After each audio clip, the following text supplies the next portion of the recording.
Et vous regardez le Club Expert. Aujourd'hui, notre invité est Vincent Courvoyer, président de Magna Carta. Et on va parler avec lui de FID, le fameux fonds interne dédié luxembourgeois. Bonjour Vincent. Bonjour. Bonjour, bienvenue. Merci. On va déjà redéfinir ce qu'est le FID pour ceux qui ne connaîtraient pas encore. C'est quand même important de rappeler ce que c'est que le fonds interne dédié. Le fonds interne dédié, c'est l'assurance vie luxembourgeois qui permet de créer un fonds dédié à un client dans lequel il va pouvoir choisir l'ensemble des intervenants sur sa gestion financière, la société de gestion, le dépositaire, et de pouvoir avoir une gestion adaptée, dynamique à l'intérieur de cette enveloppe, comme une enveloppe d'unité de compte qui lui est parfaitement personnalisée. Oui, c'est sur mesure. Exactement, c'est du sur-mesure. Et c'est vrai que la réglementation luxembourgeoise propose différentes formes de fonds dédiés, A, B, C, D, qui dépendent de la fortune financière du client. Et plus la fortune est importante, ce sont les termes de la réglementation, ouais. C'est un peu désuet, mais c'est intéressant. Plus la fortune est intéressante et plus les produits que l'on va pouvoir utiliser dans le fonds interne dédié vont être dynamiques. Et donc, ça c'est adressé qu'à une clientèle haut de gamme qui a les moyens d'avoir son fonds dédié, spécifique ? Alors, c'est vrai que c'était l'habitude, en fait. Les fonds internes dédiés étaient réservés aux banquiers privés, aux gestionnaires de fortune, comme le Luxembourg était réservé à des personnes qui avaient une fortune financière importante.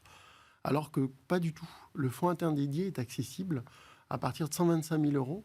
C'est-à-dire qu'on peut avoir sa propre enveloppe à partir de 125 000 euros. D'accord. Elle s'est fortement démocratisée ces dernières années pour pouvoir accéder à des clients traditionnels qui sont nos clients. Parce que c'était 250 000 euros il y a encore pas si longtemps, il y a quelques années. Exactement. Et en fait, généralement, les compagnies luxembourgeoises privilégiaient d'ailleurs le type D qui dépassait le million d'euros. Et alors pourquoi réduire le montant ? Parce que du coup, quel est l'intérêt pour une assurance vie luxembourgeoise de dire attendez, on va pouvoir passer plus de temps à gérer selon votre propre volonté d'investissement alors que vous investissez moins, parce que c'est plus de temps quand même pour une compagnie d'assurance vie. Alors, ce n'est pas la compagnie qui gère, c'est la société de gestion qui va être nommée à la tête du fonds interne dédié. D'ailleurs, ça a une grande facilité, c'est-à-dire quand la société de gestion ne plaît plus ou que les performances ne sont pas au rendez-vous, on change, tout simplement. Okay. Il y a une démission. Ce qui est un petit peu plus complexe lorsqu'on a un fonds dédié à FCP en France. Pourquoi la gestion financière devient au cœur de nos métiers ? On a parlé il y a quelque temps de gestion pilotée, de gestion sous mandat. Oui. Nous ne sommes ni experts, ni avons le temps d'assurer la gestion financière de nos clients au mieux. Donc ces enveloppes permettent de pallier cette carence et de pouvoir bénéficier de l'expertise d'une maison de gestion pour la gestion financière de nos clients, qu'elle soit traditionnelle, c'est-à-dire à 125 000 euros, ou qu'elle soit plus sophistiquée en type D. Parce que c'est vrai que le FID avait cette réputation d'être un produit coûteux, un produit opaque aussi. Alors que exactement. Est-ce que c'est le cas ? Est-ce que ce n'est pas le cas ? Oui, alors ce n'est plus le cas.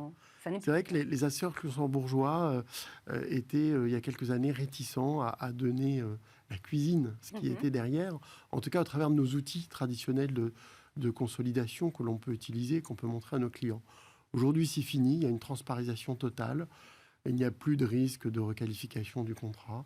Ils ont compris que c'était intéressant. Pas oublier que le Luxembourg, il y a encore quelques années, exigeait que la donnée soit protégée à Luxembourg et pas ailleurs.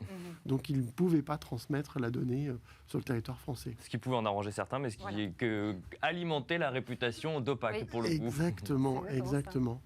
Pour répondre à la deuxième question sur le prix, c'est vrai que ce sont des produits qui sont peu onéreux en termes de coût de gestion, puisqu'en fait, ils sont faciles et il n'y a pas toute la mécanique de frais administratifs ou de contrôle qu'on peut avoir sur des FCP ou des SICAV.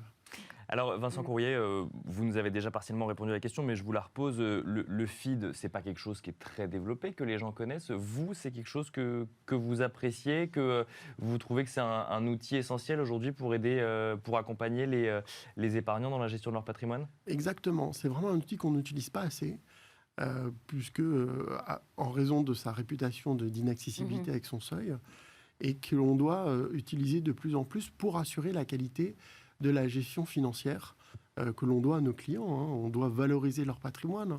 Quand on a construit le projet, quand on a construit l'organisation, on doit, in fine, valoriser ce patrimoine pour atteindre l'objectif. Mais parce que du coup, vous dites que la gestion financière, c'est pas votre métier et que du coup, c'est vaut mieux que le FID, entre guillemets, que la société de gestion prenne en main entre guillemets, l'investissement de l'épargne du client et en même temps avec un niveau un peu de sur-mesure quand même. Exactement. Notre métier, on est allocataire de risque. D'accord. On est capable de déterminer le risque que le client doit prendre, peut prendre par rapport à son objectif. Est-ce qu'on doit être sur les marchés? Il y a des gens qui font ça tous les jours, toute la journée, extrêmement bien. Si on regarde 2020, c'est un exemple. C'est la preuve par 3. 15 mars, les marchés s'écroulent.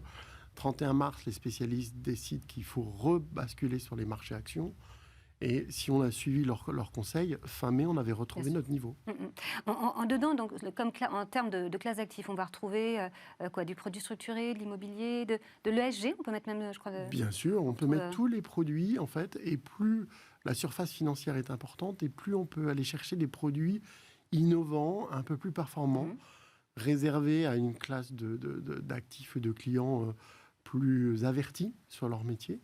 Et ça, c'est intéressant parce que parfois, nous n'arrivons pas à trouver ces produits-là dans l'assurance vie française. Merci beaucoup Vincent Courrier. Je rappelle que vous êtes le président de Magna Carta.